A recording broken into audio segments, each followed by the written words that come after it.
Here's a cross we've made quite a few times. This is ampullaria cross aristolochioides. We made it several times because we like it and we wanted to get different colorations from it, which we have done. We have a speckled version, which is very nice. And this one is completely different. This is red, obviously, as you can see. And it's a random mixture of two very similar clones. We decided to combine them because they were quite similar, but this one is darker than the other one. Let's move to the other one, which is in a different plant just over here. And there is the other clone in the mix. That's, as you can see, a bit lighter, but still otherwise similar. This one does have a sort of a green stripe down the back, which appears to be consistent in this clone.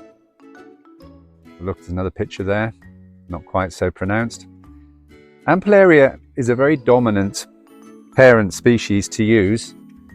It gives a definite characteristic to all the hybrids made with it. You can see that in the peristome. If you know nepenthes, you'll recognize that's pretty unmistakably ampullaria-like, that deep peristome. It's not the only species that looks that way, but it's definitely one of the better known ones. And also the dome at the rear of the picture may be better seen on this plant, this picture here. Let's have a look. There we go. It's got a dome at the back, which is from the aristolochioides parentage, and a forward-facing mouth. So usually if you use aristolochioides as a parent species, you'll see very dominant characteristics coming through. But this time it's had a battle with the ampullaria and compromised very nicely.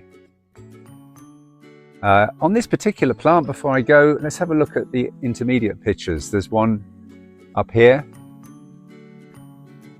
I'm not sure how well these shots will come out, maybe a bit in silhouette, but let's try.